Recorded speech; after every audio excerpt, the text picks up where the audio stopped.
It's the Opperman Report. And now, here is investigator Ed Opperman.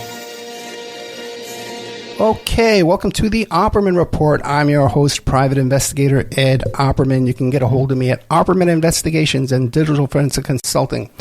If you reach out to me through my email, oppermaninvestigations@gmail.com. But listen, if you want to talk to me about the radio show, it's oppermanreport@gmail.com. Or you go to the website, oppermanreport.com. There's a contact feature on there. So otherwise, you check out our Patreon, the Opperman Report Patreon. And up there now I have exclusively some Maria Farmer suing the FBI. I got that complaint up there. And also, too, I just stumbled across some old FBI, not old, they were just released, but some old FBI files on Ivana Trump, okay? And a lot of it's redacted, too, very suspiciously, so you got to take a look at that and see what's going on there. Otherwise, you check me out every Friday night at Spreaker.com. I do a live show, 1 hour. That, by the way, we're going to start doing that on Patreon with video. Got a lot of stuff going on. I'm reworking the whole studio and everything, a lot of projects going on. Got a documentary film project going on now. So a lot of things happening. So check out Spreaker.com, and we put up 2 hours of brand new podcast content every Friday night. There's a chat room. You get an email notification when we put up new content, and I play repeats every single night of the week. You can check it out at Spreaker.com. Spreaker.com. Today we have Criminal Justice Chris, and you can check her out at her Medium. She's got where she puts up articles on Medium for free. Criminal Justice Chris, Chris. Miss Chris, are you there? I am here, Ed. Hey, thank you so much for being so patient for a whole month, waiting for me to get back to you to do this. Finally get around to this interview. Now, before we get to your expertise on David Berkowittz and Son of Sam and the Process Church and Roy Radin and all this skullduggery, tell us about yourself. Who is Criminal Justice Chris, and what are you up to? Well, I have multiple undergraduate degrees. I write on Medium. I recently finished an undergraduate in criminal justice with a minor in anthropology. My other degrees are in psychology and English with a minor in statistics and classical studies. I volunteer at the Department of Corrections. I teach yoga classes, and I teach a nonviolent communication course. And I've been in contact with David Berkowitz for 3 years now. I started communication with him because of being in contact with Carl De Niro, and he was wanting some additional answers related to his shooting, and David had stopped corresponding with him. Any idea why? That kind of...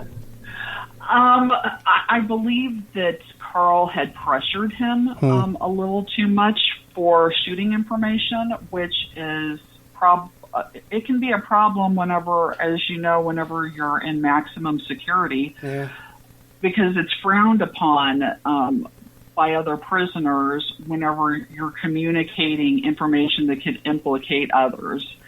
And it makes them wonder, well, what's the person saying about me? Well, Carl was persistent, as I would probably be if I believed someone else shot me, and wanted additional answers. And he just wasn't satisfied with the answers that he was getting. And David was finally, I believe, frustrated to the point that he just stopped corresponding with him for a while. And, I mean, Carl's acknowledged that he pressured him too much for information, and he feels bad about it. Gotcha. So before we get into all that, what else can we find on your Medium page there at Criminal Justice Chris? I've done a lot of focus on the occult overtones with the Son of Sam crimes, as well as adjacent to the Son of Sam crimes, like, you know, the Roy Radin blog that we're going to be discussing on your show. I've also done research on the Wendy Savino shooting because David asked for help whenever he was accused of that, and they closed the case back in June of 2024. Now, Wendy Savino, is that the one that's suspected was an organized crime hit? I tend to believe it was an organized crime hit. Joseph A. Savino There's a lot of questionable information out there on him. Like, for one, it took me a while to find it, but I found that I believe it was in 1968, and I think he would have been still at the NYPD at the time.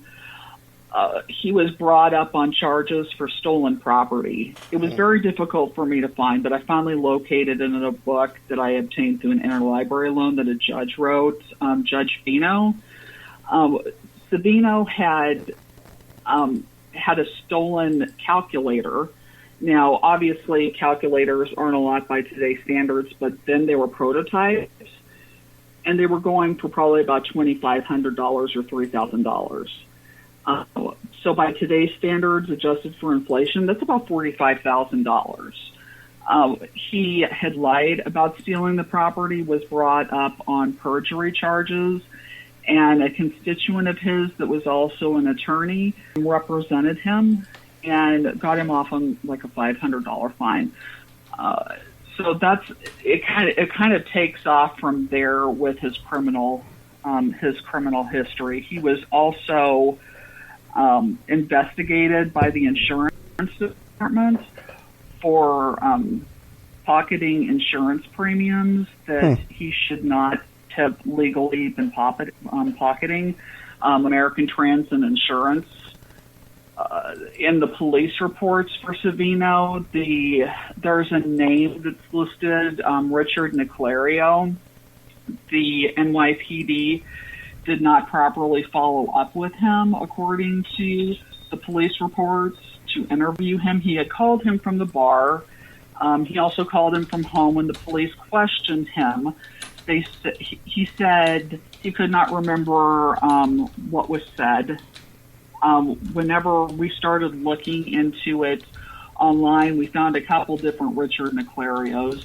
One is listed in the book Boss of Bosses by O'Brien as being somebody who was working as an associate with the mafia, and he had a construction company. This is the Richard Niclario we think that was in the report. There was also another Richard Niclario that's associated with taxi cab companies, so we're not exactly sure if that's him. We tend to believe it's the other Richard Niclario because this Richard Niclario lived in the same neighborhood as Joseph A. Savino Jr. There's a lot of other disconcerting information as well surrounding the Savino case. It definitely does look like an organized crime hit as far as I'm concerned, and I don't believe this sketch looks like David Berkowitz. And you're saying Wendy Savino's father was a cop? Wendy Savino's husband. Gotcha. Joseph A. Savino. He had been a cop with the NYPD, and then he also owned his own insurance company after he left the NYPD. And then he was part of the Wakefield Detective Bureau. And I'm sure that you know some information about the Wakefield Detective Bureau. They were wrapped up in the Donnie Brasco scandal in the 80s. And there was an employee there that was a prior police officer who was involved with the Bonanos. Okay. So nothing about the Wendy Savino case looks quite right. So now that's how you got involved with Berkowitz, because you contacted him about Savino's case? Is that what? No, I started talking to him about 3 years ago because of Carl De Niro. Right. And then whenever he was accused of Savino and they closed the case, he asked me if I would start looking into it. I did quite a bit of Savino research. I found a considerable amount of findings on him and how the case was not necessarily handled well. Once I collected enough information, David had asked me to escalate the research to Radical Media because they were in the process of doing a new documentary on him. Unfortunately, they were in post-production, and nothing about Savino can be included in it. Gotcha. And the Radical Media, that's the one with Josh Zeman, not the new one that's coming out. Jill Berlinger, I do not believe Josh Zeman is part of Radical Media No, yeah, no, that's the same one. Yeah, we had some confusion. You and me were talking about that, and I thought that night that because I have that advanced Netflix thing, so I thought I found the new one. But Berlinger and Zeman, that's the same documentary. That's the same project. They were the same at one point. I have been told that Zeman is no longer employed with Radical Media, so I can't really speak to that. Right, but the one that's out already was both Berlinger and Zeman. I think so, yes. Yeah, 100%. Yeah, you're talking about the one that came out 3 or 4 years ago. Right, correct? Right. See, because when we were talking, I thought because I have an advanced channel on my Netflix where they give me the stuff that's not published yet to the public it's a review channel. Okay, so I thought it was the new one. So I went, I got the new one, but it turned out I didn't have the new one. So I had a little egg on my face that night. Okay, that's okay. Yeah. I from my understanding, the new one is supposed to come out in August. Yeah. Somewhere around that time, so we'll see what the content in that one is. Yeah, there seems to be some delays on that. Yeah. And that Berlinger character, he comes out of Paradise Lost with the West Memphis 3. That he's up to his neck. When you're talking about occult stuff, that guy's up to his neck in making excuses for that bunch. That is what I've been told. Yeah. I don't really understand that. I mean, I do to a certain extent because, I don't know, Hollywood tends to have a lot of occultists, and it might not be popular from a production standpoint to expose that. But frankly, all the research that's out there related to the occult and criminal activity, I'm not going to put them all into one bucket. Obviously, not everybody that practices the occult is going to go out and kill people or be involved in criminal activity. But if you go to the Department of Corrections, you'll see that that the people that are incarcerated, many of them are very much into Aleister Crowley and the occult, and it's demonstrated in the literature that people with criminal backgrounds have a higher instance of participating in Satanism or the occult than the general public, and it's really not responsible to ignore that, in my opinion. Yeah, and it's been my experience too in the past few years. Like with Josh Zeman, he contacted me early on in that project, and I put him in touch with a bunch of people. I did a lot of free work for that guy, a lot of free work. No complaints. I didn't ask for any money. They didn't offer any money. I declined to participate because of the NDA he sent me. Basically, said he would own all of my work. He would suddenly take possession of and ownership of. But it's been my experience the past few years that there's kind of a rewriting of history. Where they're trying to whitewash all these cases. Even the Ricky Casso case, the acid is groovy kid, that guy there? The Acid King, they called him. You're familiar with that story, right? I am not familiar with it, so could you maybe tell me a little bit about it? Around the same time period as the Son of Sam stuff, I think he was in Long Island, as part of a group. He was selling LSD, and they killed this kid, and they made him say "Hail Satan" before they murdered him.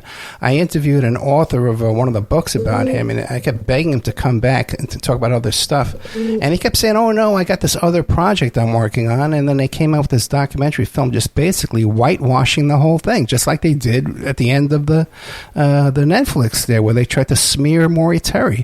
It just seems to be like they're rewriting history. These characters, is what. Do you think maybe? I'm sorry. No, go ahead. Go. I was going to say, you think maybe some of it is out of political correctness and freedom of religion, that people are being encouraged to try to be more accepting of the occult and satanic community, because obviously not all of them are the same, but at the same time, it's no different than whitewashing over Christianity extremists or Islamic extremists that bomb abortion clinics or commit terrorist acts. And the occult, arguably, they're very steeped in symbolism, and it's a very covert way of being able to communicate with one another. And I mean, my opinion, to ignore that and whitewash it isn't responsible. I agree with you 100%. What is Berkowitz's stance on this? What does he have to say to you about the occult involvement and all this? Oh, and wait, first, before I ask you that, what was his opinion of the Son of Sam, Maury Terry smear job? I know he put out a statement. He was very unhappy about it. I know that he is not happy about the things that have been said about Maury Terry through certain podcasts and published articles, and how things have been handled through documentaries. Yeah. That's really all I can say. Yeah, it breaks my heart. I never got along with Maury. I'll be honest with you. We had our differences, man. But you got to respect his work, man. And my God, this guy was way out ahead of everybody else, and in real time when people were dropping dead right around him. He was in the middle of this when Raiden was killed. So sometimes when people have a passion for something and are investigating, there are going to be clashes of opinions, and I have heard some derogatory things about how Maury interacted with other people, but that shouldn't reflect on his research. I mean, could he have gotten along better with people as well as law enforcement? Sure.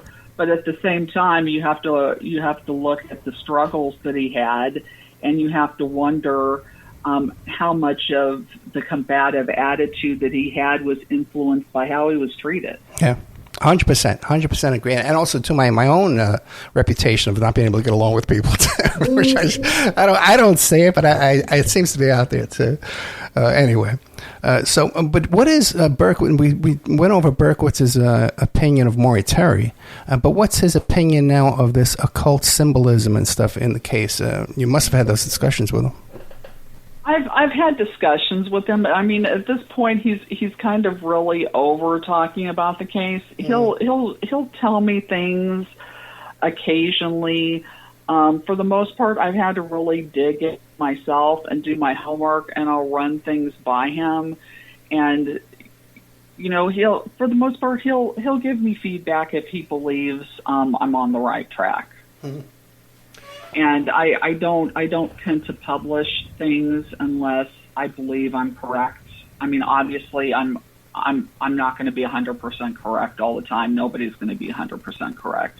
But for the most part, like with my Raiden research, with the date symbolism, I believe I'm spot on.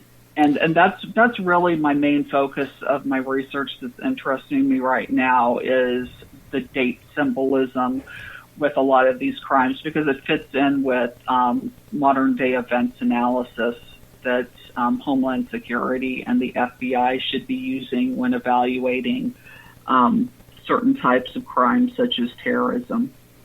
Very interesting. I would like to mention, though, to give homage to Ted Rubenstein, who once said, infamous JFK researcher, legendary fellow in the community, and passed away just recently. And one of the things he said to me early on was, I said, "What do you think about so-and-so?" And he goes, "Well, just like everybody else, he's wrong. He's wrong half the time." And we're all of us. We're all wrong. It doesn't have to be something suspicious and nefarious if you're wrong. We're all wrong. You just got to live with it. There's a difference when you're wrong and whenever you're deliberately misleading people. That's two different things. And also, if you can't admit you're wrong, if you can't admit you got it wrong, and you want to now double down, and come up with some crazy thing. Then you're starting to extend into malignant narcissism if you can't admit when you're wrong. So I do not want to do that. There's no point, Let the investigation take you where it leads, based on the facts. Yep. So what did you come up with this date symbolism? Share that with us. It was just kind of a gut intuition that I had. I started noticing things that were happening on certain dates, and it was happening repeatedly. And then I had read a few of Peter Levenda's blogs, and I read one of his books, and I saw that he was on the same page with believing that the occult incorporates dates. And then whenever I declared my criminology major, I started looking into events analysis through my criminal investigation course as well as one of my other criminology courses. And it talked about how anniversaries and birthdays and other types of significant dates play into effect with certain activists and religious groups. And, occultists fit in with that. So I felt like once I started taking my criminology courses that I was on the right track, and it actually validated my hypothesis that some of these groups were playing around with dates. And for you symbolic purposes. You mentioned DHS and FBI, so you believe some of these what you would call terrorist actions are also key to these dates? Yes, I do. For instance, I did a blog on 9/11. Right. And there is some symbolism behind 9/11, for instance, from an astrology standpoint. And I'm also certifying in astrology because astrology works with dates. And there are some findings that certain criminal elements like to chart out the crimes. But anyhow, like with my 9/11 blog, whenever it's charted out, you'll see that there's an asteroid called 9/11, and it was in perfect alignment on the day that the towers went down. Mm. And also, sun was amplifying Virgo. Virgo is associated with Demeter and Persephone, which is associated with the Eleusinian Mysteries. Eleusinian Mysteries for the Coptic New Year falls on 9/11. It's also associated with Bacchus, which is a god who is who's comparable as Dionysus.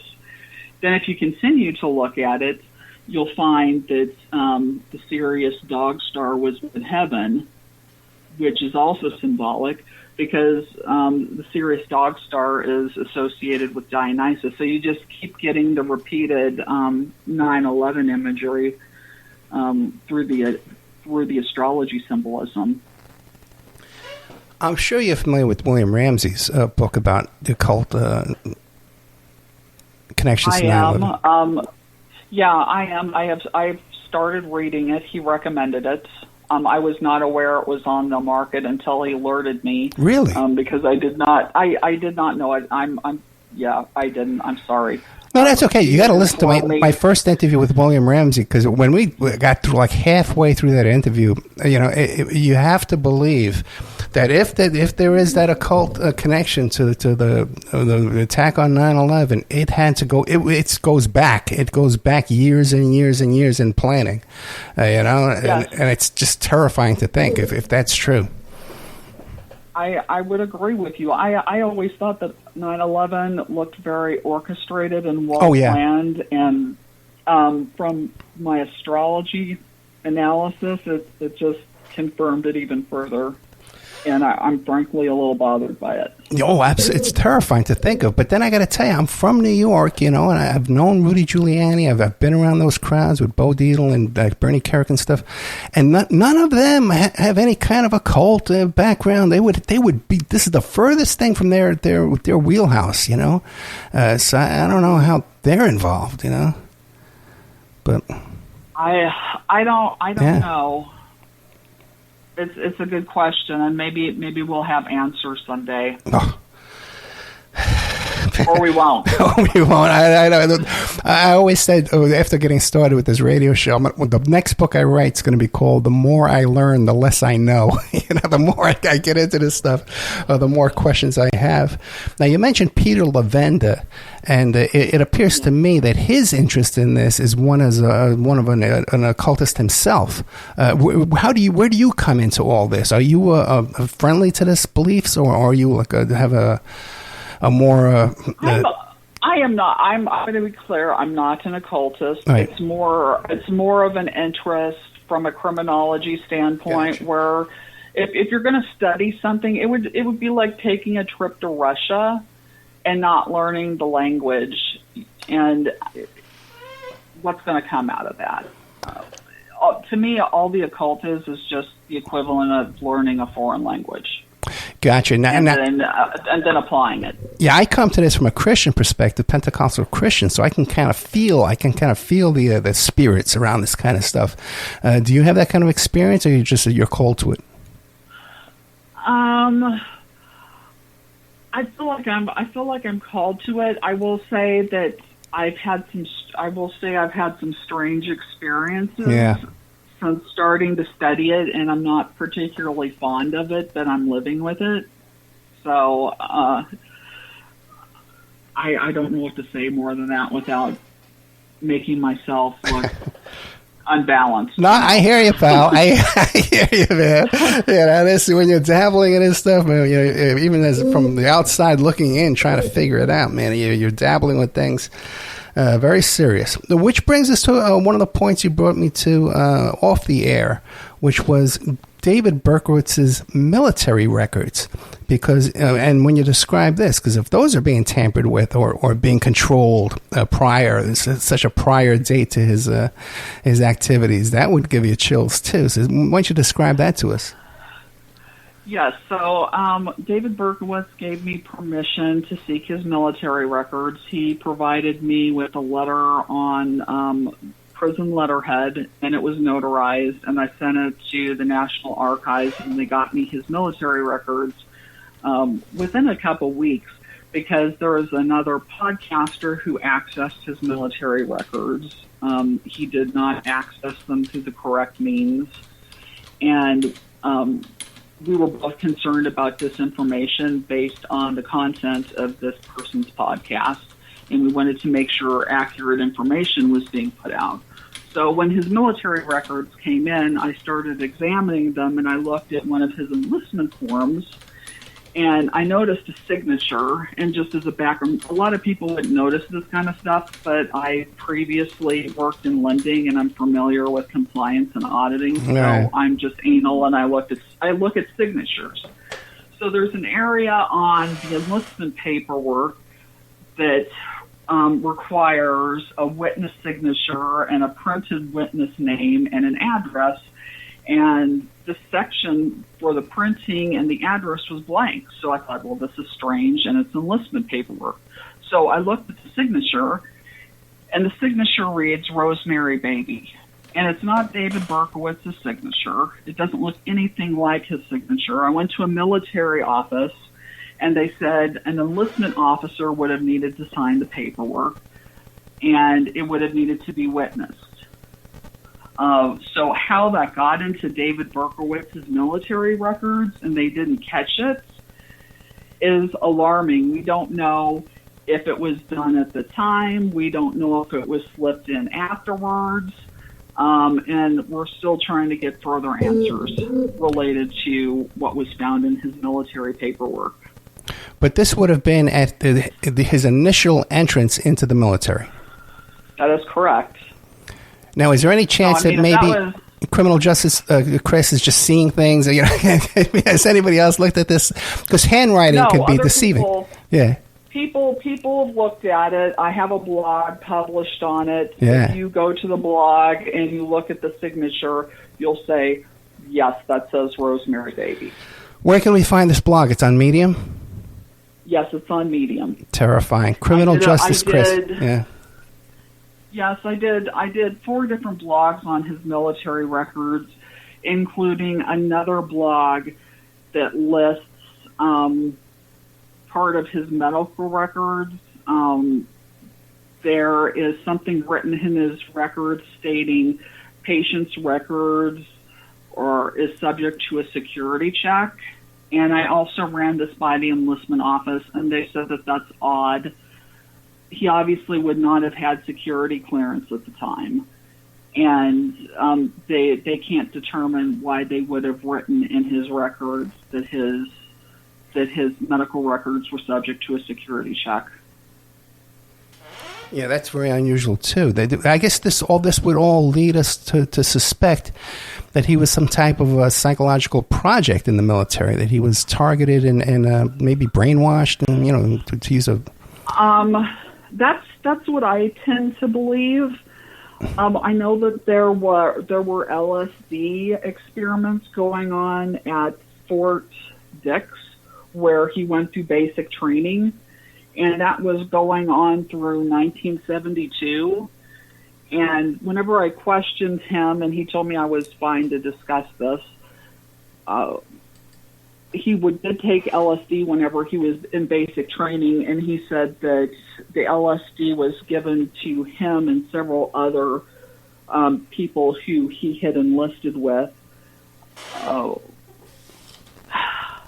by an older officer. Oh, really?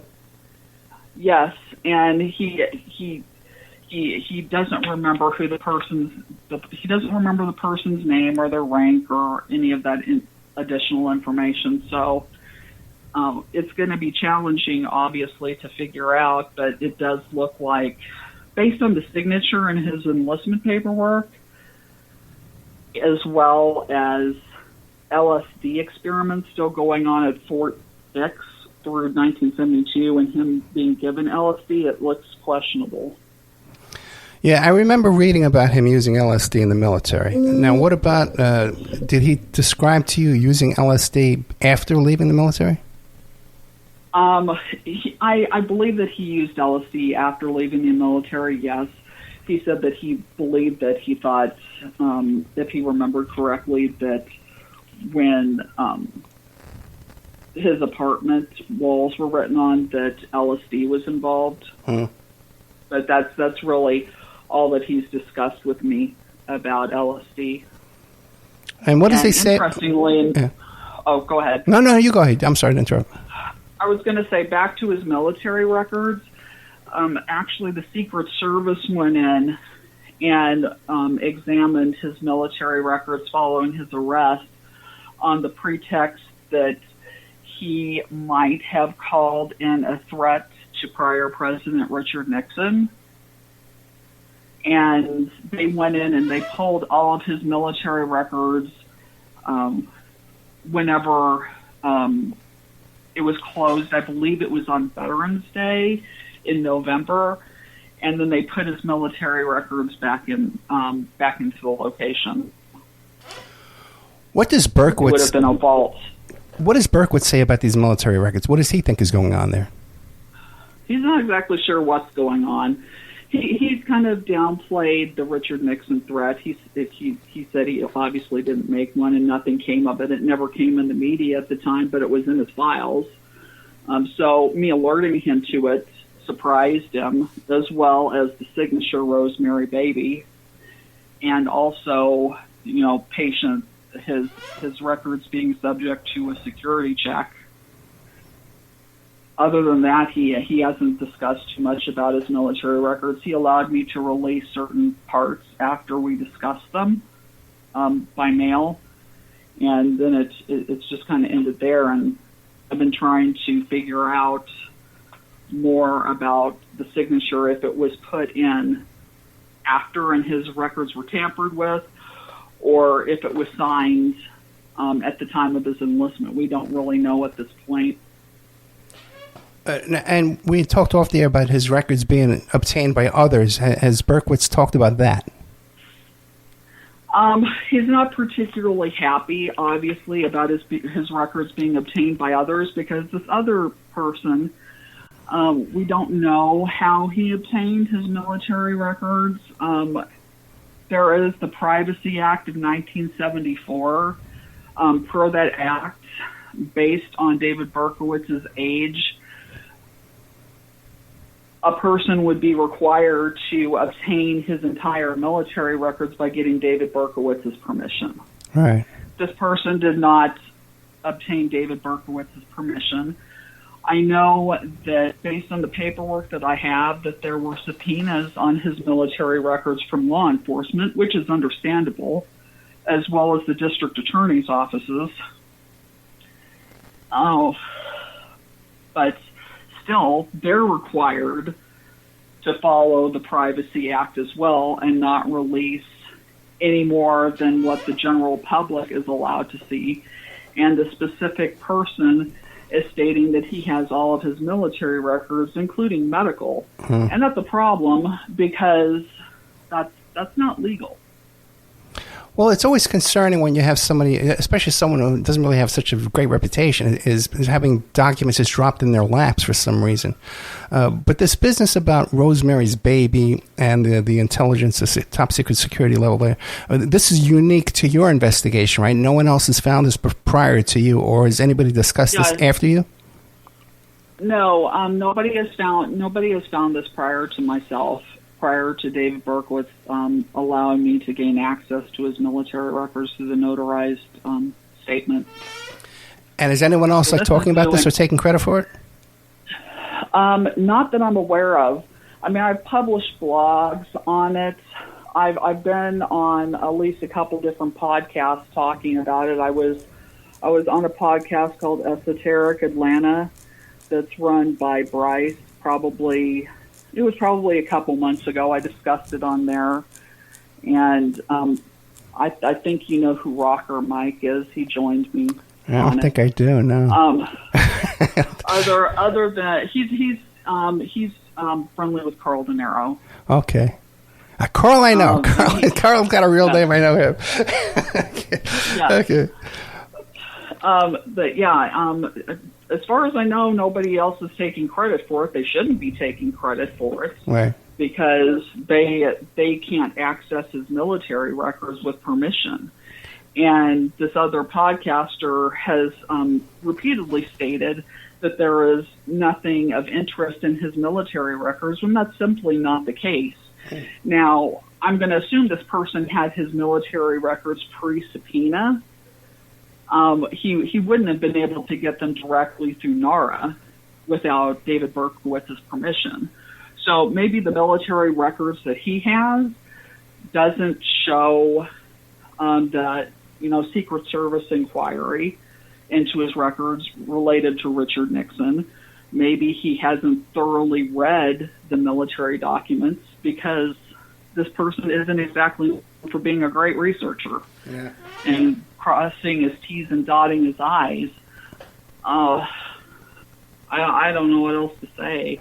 But, I mean, the same podcaster has also tried to say that there is nothing of relevance or interest in the Dawn Coons FOIA report whenever she appears to have been a human trafficking victim and had some very high-level clients. And, I mean, that's alarming. Yeah, we'll have to have you come back and talk about that. Now what about what did Berkowitz say about the conditions of his apartment and all that graffiti on the walls and stuff like that? What does he have to say about that? Yeah, other than what has been said before, really nothing. I mean, like I said, he's kind of over talking about the case at this point. So he hasn't really talked about what went on related to the condition of his apartment with me, to be honest. Does he ever mention Bill Menser? No. He's never mentioned him, nor have I brought his name up through discussions through the U.S. mail or through Securus. And what about Charles Manson family, anything like that, connections to that? I know that he has an interest in the Manson family. Other than that, he hasn't really discussed it. And so then what does he say about process and the children and all that kind of stuff? He has said that there's process involvement, but like I said, he's kind of over talking about the case at this point. And frankly, Ed, like whenever I started talking to him, I agreed not to share, discuss, publish, sell his letters, or discuss them without his express permission. So it's kind of difficult for me to discuss some of this without getting his approval. Gotcha. And I want to have you come back anyway, so we'll definitely have more time for that. Now, what about, I love to see somebody writing about Roy Radin, because when I did my first show about Roy Radin, I scoured the world looking for a guest, and no one was talking about Roy Radin back in those days. So what did you on your Medium channel here, the Criminal Justice Quiz, tell us about Roy Radin? Okay, so Roy Radin launched the Roy Radin Vaudeville Review. It was a traveling showcase that booked faded stars like Tiny Tim and George Jessel to raise funds for police and firefighter associations. He was eventually, in 1977, investigated for raising $130,000 for the Delaware Fraternal Order of Police, and then like $95,000 of it went to Radin's own firm. Yeah. Apparently, businesses were reportedly misled into thinking their donations were going directly to law enforcement charities. And then another case, the city council voted against a probe into looking into Radin after the cancellation of the Patrolmen's Benevolent Association show had believed that he collected funds illegally. He was also investigated for similar schemes in Delaware and Florida, including people that he had hired facing charges of impersonating police officers and using intimidating sales tactics. And then he further ties in, of course, with Robert Evans, who was a Hollywood director and was responsible, here it goes again, for films like Rosemary's Baby, Chinatown, Serpico, The Italian Job, The Conversation, and The Godfather 1 and 2. So it's interesting how we keep going back to the theme of Rosemary's Baby. Yeah, Robert Evans, notorious Heidi Fleiss client, who there's a recording of him ordering a 17-year-old girl from Heidi Fleiss that he had been with previously. Forget Robert Evans, man. That guy's got up to his neck in so much dirt and garbage, man.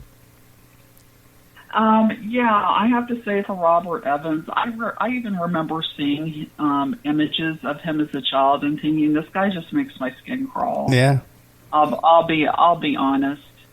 Yeah, and he had an assistant that worked for him that also worked for Jeffrey Epstein that was also dating Woody Allen. The girl in Manhattan, the Mariel Hemingway character, this model, was dating, that character is based on, was in a relationship with Woody Allen as a teen. High school kid, and she worked for Epstein. Interesting, I did not know that. Oh, I've talked to her, yeah, and she worked. By the way, she doesn't believe any of this was harmful to her. She thinks this was all good for her life.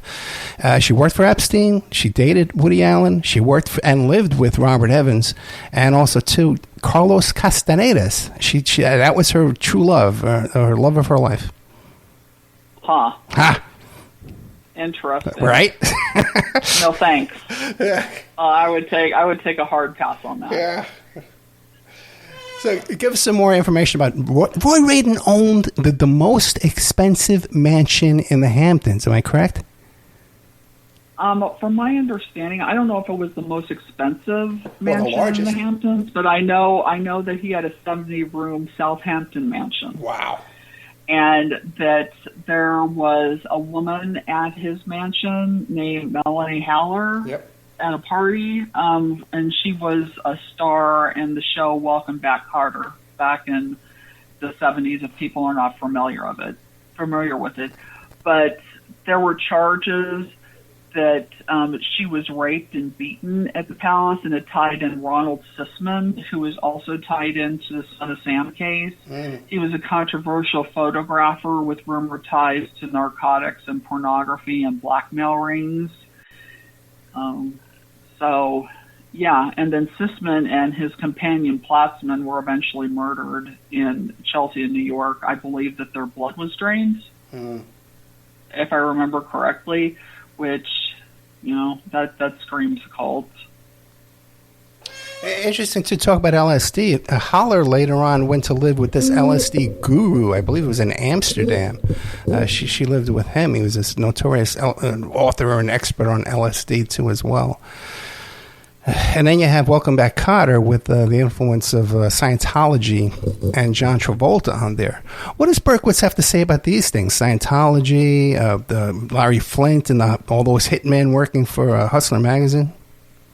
I have not asked him, frankly. That's some of the stuff is not things that I would run through the Department of Corrections based on, and I'm not gonna pigeonhole all of them. But frankly, correctional officers, like most of the drugs that come into facilities are not because of inmates; they're because of correctional officers. Oh my goodness! No way! Criminal justice, Chris. Now you jest. I know. I just exposed the entire correctional facility industry. Yeah. But why else would you take that job? Why else would you go take that miserable job if you're not smuggling phones and drugs inside? There's no other reason to take that job.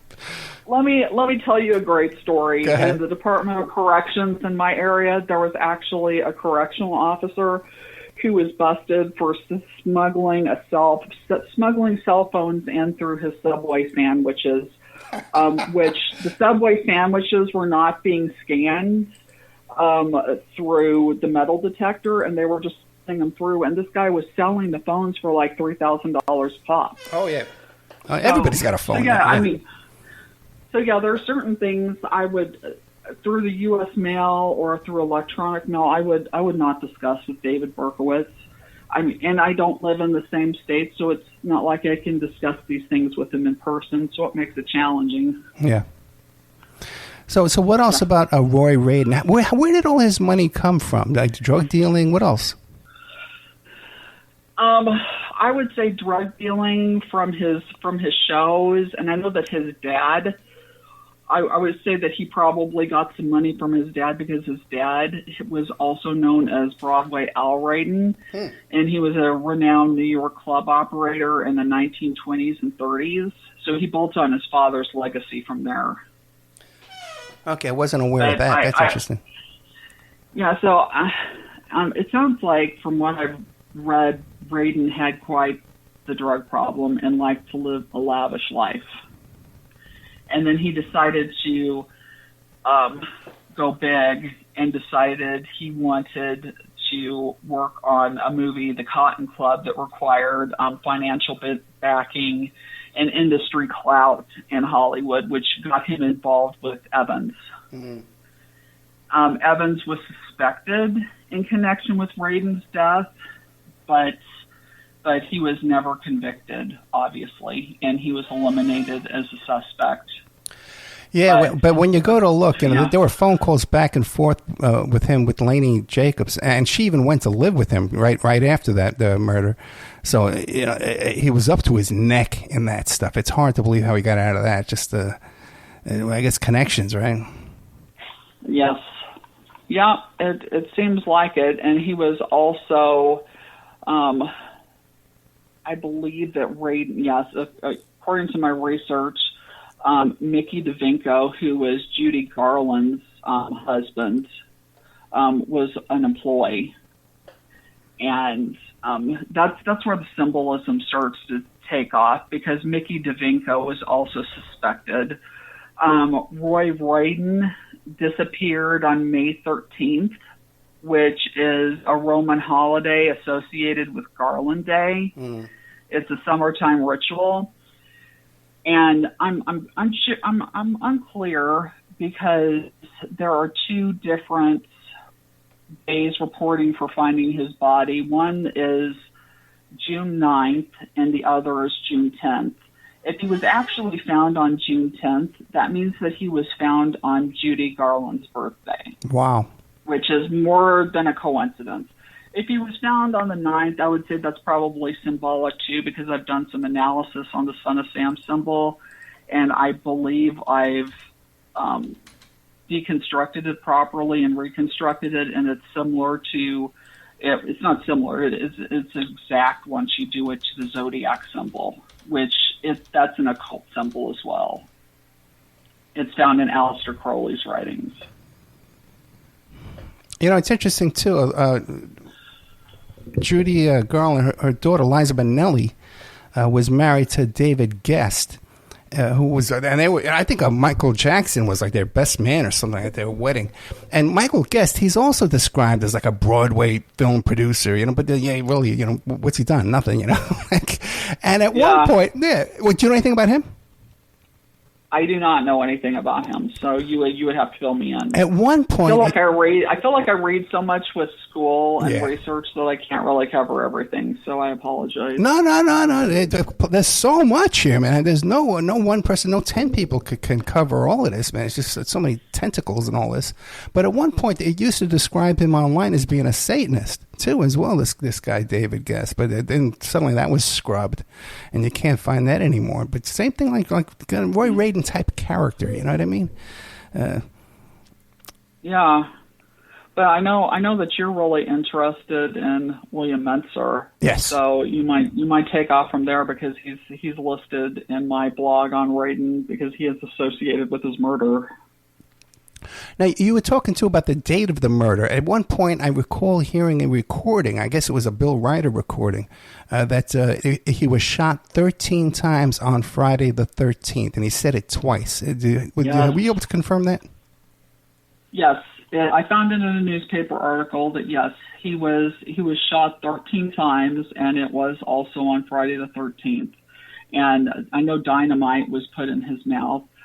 Your listeners can refer to an article reported by Alan Cintron called "Lurid Tale of the Producer's Killing Spun in Court." I think it's an LA Times article. Don't quote me on that. But there were also 4 people that were convicted of this murder, which also has occultic undertones. I mean, like 13. If you break that down, it breaks down to 4.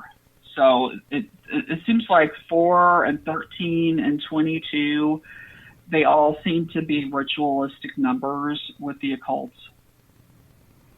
It's interesting, too, a little tidbit out there. Alex Marti, who was convicted with Mentzer and another murder of this madam, transvestite madam. And I was told that was a hired hit. There was just hired hitmen in that job, and by a friend of theirs, And what do you call it?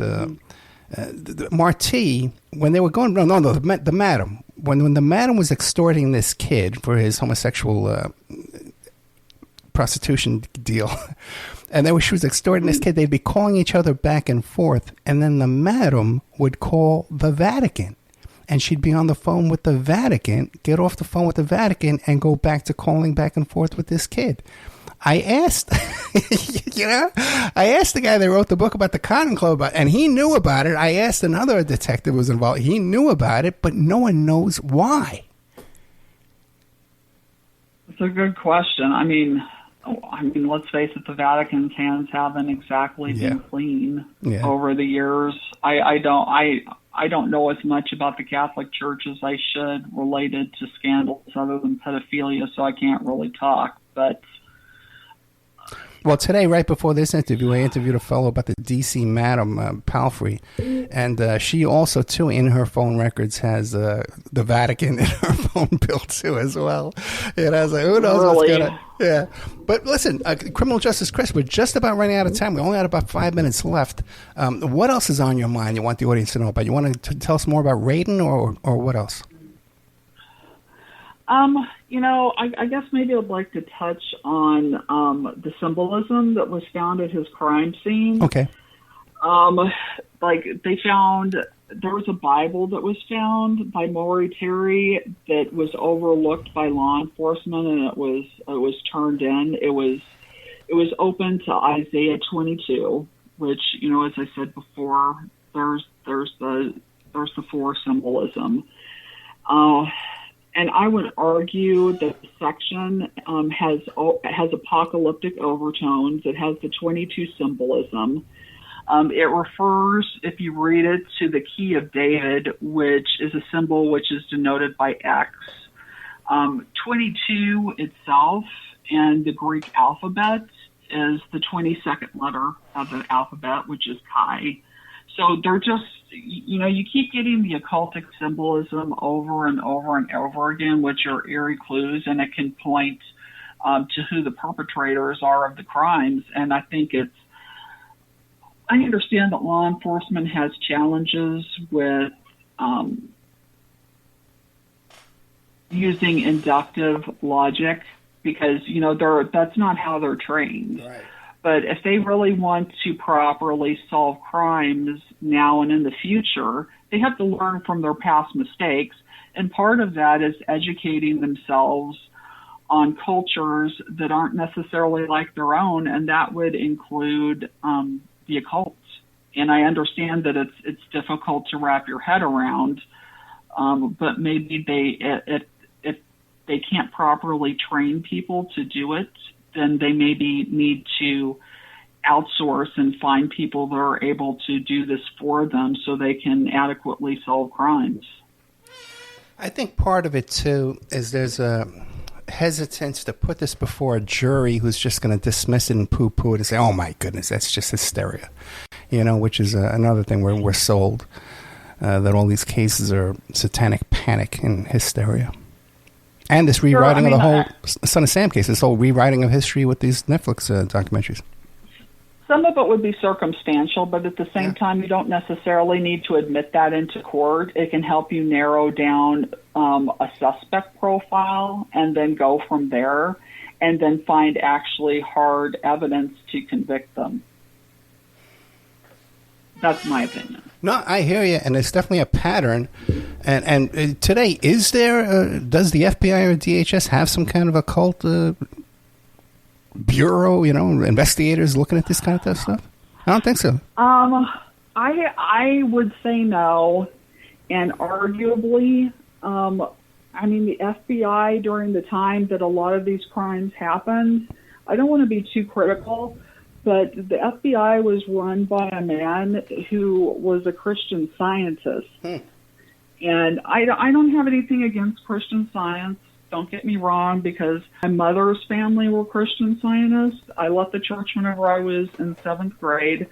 At the same time, they don't believe in Satan. They just think that it's a figment of your imagination, or that you can pray it away. So having somebody in charge of the FBI who doesn't believe in Satan, I think tends to bias investigations. That's just my opinion. 100%. And, it's interesting, too. Everyone looks back at Ted Gunderson, FBI, who was looking into all these kind of matters after his retirement. And then I find out more recently that he was actually a consultant with Flint Publications. He was in there with that mix of those bodyguards and hitmen and CIA guys, So who the hell knows, man? It's just there's just so much. What about now? We only got a couple of minutes left, but you're dabbling in all this. Do you find any kind of repercussions or any kind of threats to your life and your happiness? My happiness, yes. I've had a few threats. I don't really feel like discussing them on air. Yes, I've had some issues. And I agree with you. And this is not an easy road to looking into these kind of matters because there is repercussions for it. And if you're not getting those repercussions, so those are the people I suspect. We've been talking to a criminal justice Chris. You can check out her Medium page there. She just wrote this great article about Roy Radin, which I'm so happy to see because, like I said, I remember searching for someone talking about Roy Radin, couldn't find anybody. And now here we are, these topics so near to my heart all these years. People out there shedding light on it. So thank you so much, especially with the death of Maury Terry, the death of Dave McGowan, and all these great people out there, and even Ted Rubenstein, we lost him. All these people out there that have people up here shedding light on these topics. So thank you so much. And I'd love to have you back again because there's a wealth of information here and knowledge. Yeah, that'd be great. Thanks for having me on. No, thank you so much. Okay, good night. All right, bye.